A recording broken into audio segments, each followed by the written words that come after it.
Hola a todos. Hoy os traigo un post que creo que puede crear algo de controversia y de debate, ojalá así sea. La pregunta es, ¿hace ruido un árbol al caer si nadie está ahí para escucharlo?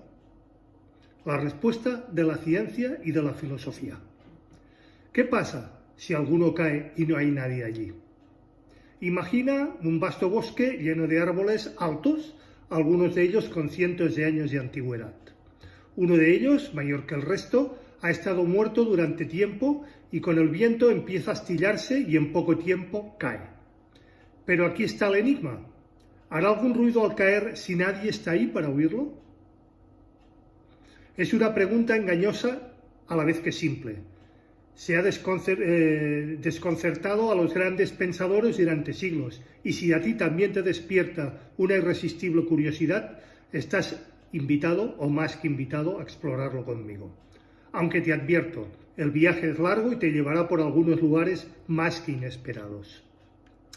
Pero antes de meternos de lleno en el laberinto, Stefan Blick, experto en psicoacústica del Instituto de Investigación de Sonido y Vibración de la Universidad de Southampton, requiere que aclaremos algo más que fundamental.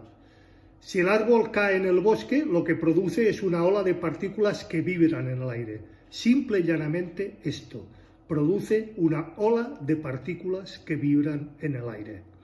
Efectivamente, declara, si no hay nadie que lo escuche, no hay sonido, pero eso no significa que no haya ondas sonoras o acústicas que tienen un efecto en el medio ambiente.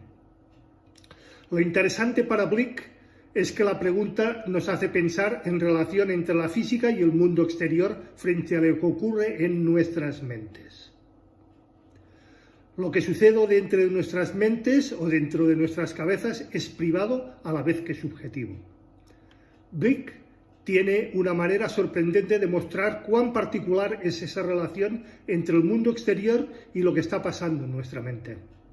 Existe una ilusión auditiva llamada Schaeffer-Reisert, glissando, en la que una nota musical parece estar aumentando de tono eternamente.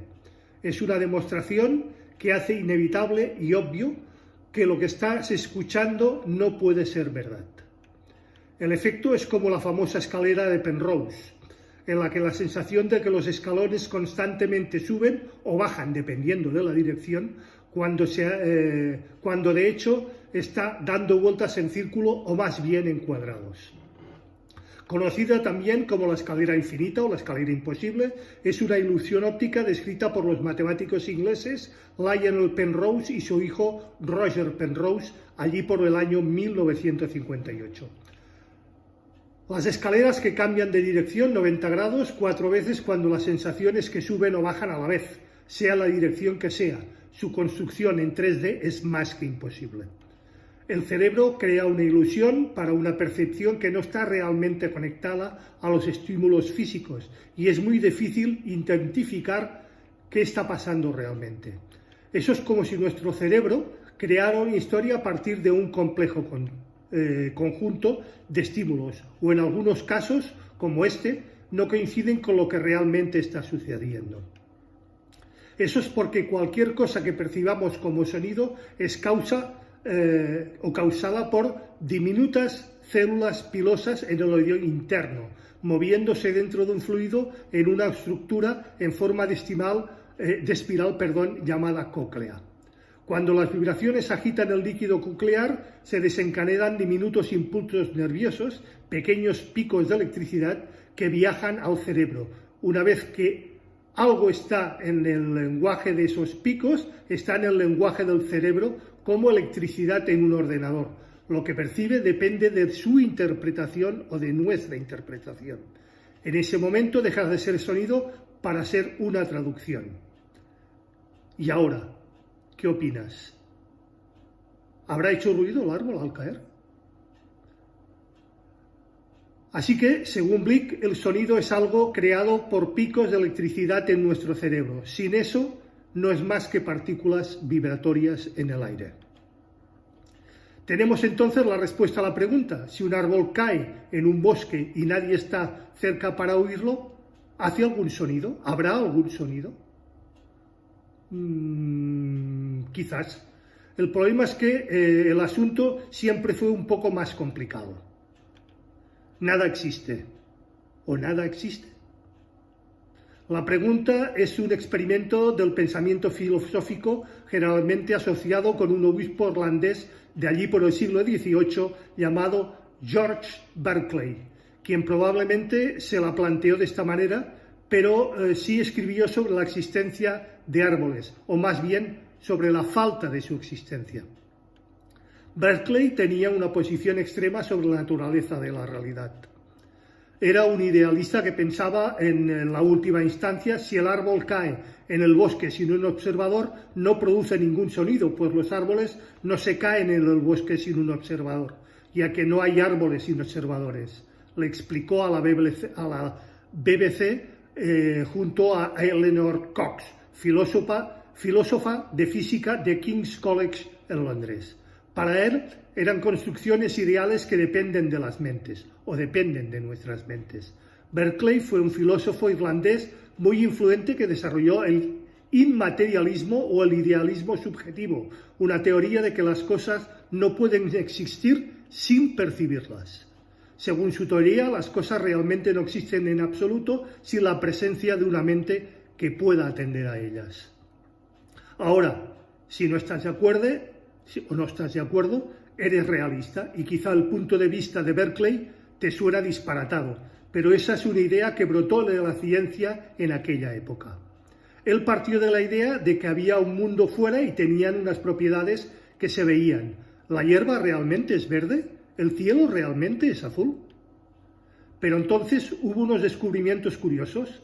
Empezamos a entender, por ejemplo, que los colores son realmente propiedades de la luz, no de los objetos que los rodean. Así comenzaron a acumularse pruebas de una desconexión entre el nosotros y la realidad del mundo externo. Eso llevó a algunos a pensar, en primer lugar, no puede haber un mundo externo en el sentido que percibimos, y en el segundo lugar, que de alguna manera el mundo que percibimos debía de tener mucha contribución nuestra, señala Cox.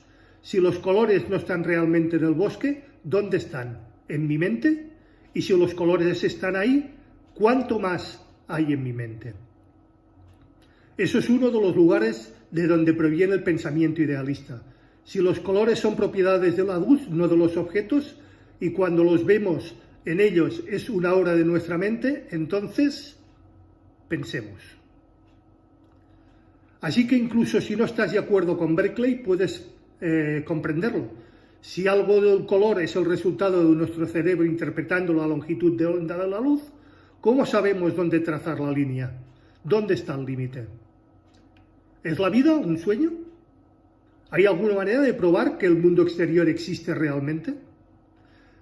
El debate sobre si hay un mundo externo es antiguo, dice Brian Roberts, filósofo de la física de la London School of Economics. Se trata este problema en mediaciones metafísicas desde 1641. René Descartes usó el lenguaje del miedo, describiendo lo que sería darse cuenta de repente de estar errado y que todo es realmente un sueño. Él habló del terror de comprender que la realidad no es como pensabas que era o como pensábamos que era. ¿Alguna vez te ha saltado la duda de que si todo lo que crees es real o efectivamente no lo es? Quizá la ciencia de la ficción te haya llevado a una reflexión, pues hay un experimento mental filosófico conocido como el cerebro en la cubeta, que es popular en este género. Matrix, sin ir más lejos, es una de esas varias obras de ficción que juegan con las dudas sobre la realidad. Su premisa es que toda la raza humana ha sido colocada en cubetas gigantes y alimentada por una realidad virtual de la mano de una inteligencia artificial maligna. La idea es un simple ingenioso científico, benévolo o maligno, ha tomado tu cerebro y te lo ha suspendido en una cubeta llena de líquido que lo mantiene vivo en un laboratorio. Lo tiene conectado a un sofisticado programa de inteligencia artificial que puede simular perfectamente la experiencia en el mundo exterior. Así las cosas, el escepticismo cartesiano, la posición de que la duda es la persona y su creencia, que duda cada idea y que puede ser dudada y directa o indirectamente, solo puede decidir que existe aquello que pueda ser probado. Y representa su argumento.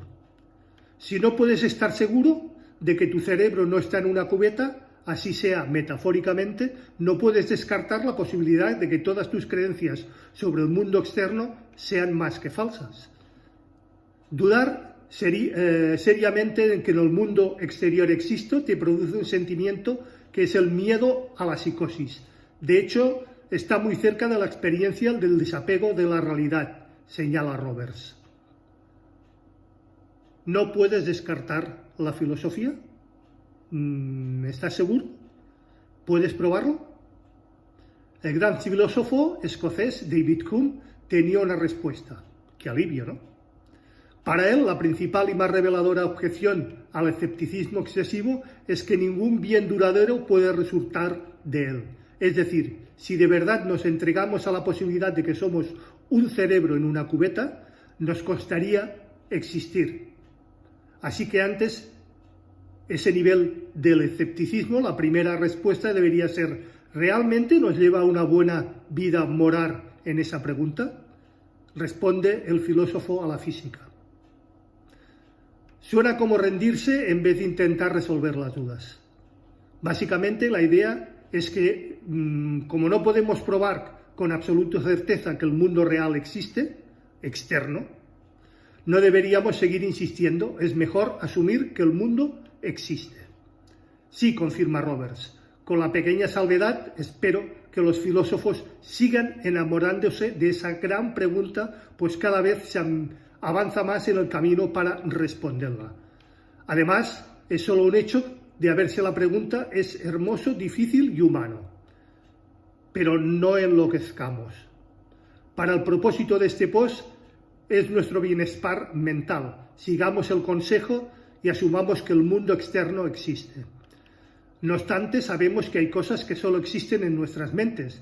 Recuerda que lo que escuchamos es un sonido subjetivo, producto de un estímulo exterior mezclado con nuestras propias interpretaciones, expectativas y conocimientos. Por ejemplo, así, no siempre podemos confiar en nuestros sentidos para tener una imagen precisa de nuestro mundo externo. Por suerte, podemos confiar en la ciencia, después de todo. Tiene un excelente historial en lo que se refiere a probar o incluso a anticipar qué cosas existen, aunque nadie las haya visto o escuchado con anterioridad. Piensa en el planeta Neptuno, por ejemplo, que fue descubierto teóricamente por 3 astrónomos valiéndose de las leyes de la física y las matemáticas antes de que su existencia fuera confirmada y probada con la ayuda de un telescopio, en la región que habían predicho, nada más y nada menos. La existencia de Neptuno fue predicha con una anticipación matemática a la inusual órbita de Urano.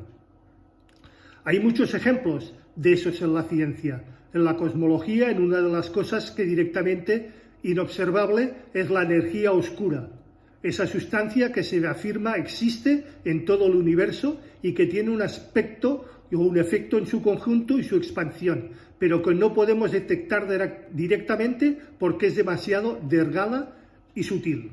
Lo mismo sucede con los quarks individuales o con el futuro, e incluso con la experiencia de otra persona. ¿Por qué aceptamos que existen, pues? Es una pregunta crucial, una de las principales explicaciones que los filósofos han identificado. Creo que los científicos también. Tienen algo que ver con el éxito de la ciencia, que predice, explica, disipa mitos y valora, según indica Brian Roberts. ¡Qué amiga tan increíble es la ciencia!, exclama el filósofo. Con razón, nos ha dado algo que los siglos, multitud de pruebas para que confiemos en ella. Sin embargo, si eres de las que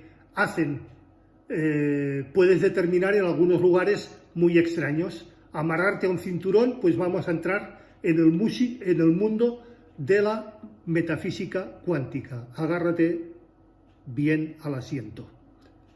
Es confuso y extraño que no tires la toalla, vale la pena visitarlo. Aquí vamos. En el siglo XX, la filosofía recibió una especie de cachetada de la física en forma de mecánica cuántica, cuando la filosofía de la física, según Eleanor Cox, la mecánica cuántica puso de cabeza a la filosofía y a la física, y ese árbol en el bosque.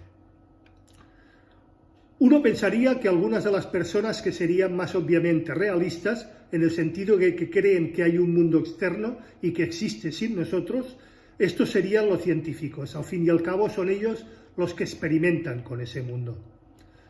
Pero cuando llegó la ciencia cuántica o la mecánica cuántica, empezó a mostrar que al hacer experimentos el observador tenía una influencia en él.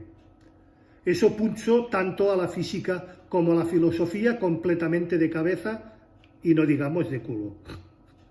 La física cuántica es la teoría de las cosas realmente pequeñas, como átomos, electrones, y cómo todo está compuesto en última instancia de cosas realmente pequeñas. Es una especie de teoría del todo. Es famosamente extraña, dice que las cosas como las partículas pueden existir en más de un estado simultáneamente, lo que puede significar que pueden existir en más de un lugar al mismo tiempo. Suena a ciencia ficción, pero parece que las partículas realmente se comportan de esa manera. Cada vez que usamos un dispositivo con un transistor, como un teléfono o un portátil, estamos explotando las características de superposición de partículas que están en dos estados a la vez. Y eso está en el corazón de un gran problema filosófico, como la cuántica, el problema de medición. ¿Será que si observamos los cambiamos? Los electrones tienen una propiedad llamada spin, por giro en inglés, que puede ser arriba o abajo. Antes de medirlo, el electrón está en los dos estados, spin arriba y spin abajo, pero tan pronto como miramos el electrón, esta superposición de estados se derrumba en solo un spin, o arriba o abajo. Así que el observador que observa el electrón influye en él y lo cambia. Si todo está hecho de sistemas cuánticos, ¿significa eso que el mundo externo depende de la presencia de un observador? ¿Tienen razón los idealistas entonces al pensar que la realidad externa es solamente porque nosotros estamos ahí para verla y observarla? Pero seguido declara: quiero que conste que yo no creo que eso sea lo que pasa.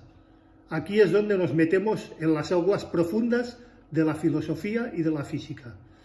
Nuestros árboles vuelven a estar a salvo, a menos que te apetezca empezar o te apetezca meterte ahí.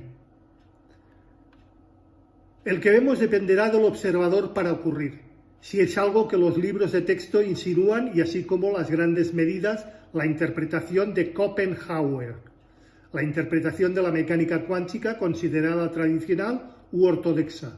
Por eso muchos creen en esa visión, la más antigua en esa rama de la física determinada por algo muy parecido al idealismo.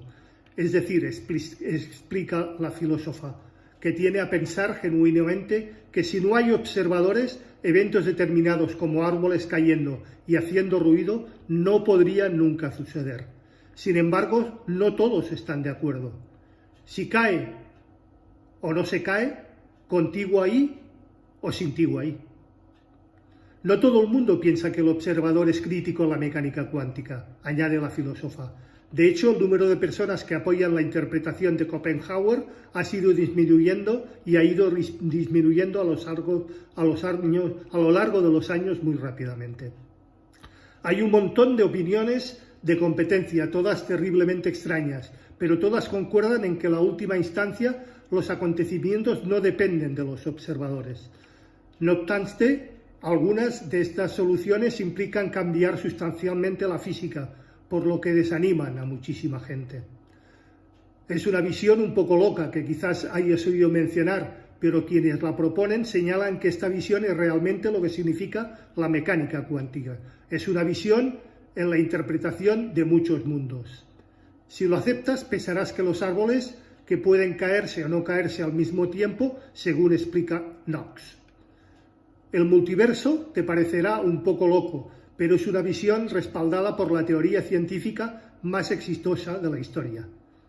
Entonces, cada vez que algo pasa, un árbol cae o un perro ladra, sucede y no sucede a la vez, y a cada caso se crea un mundo nuevo, de manera que terminamos con millones de mundos. Sí, exactamente, si esos eventos dependen de eventos cuánticos, no todos dependen, pero sí probablemente muchos entre sí. Estos estados de superposición se separan y terminas como un poco del mundo en el que una cosa sucede y por otra no sucede.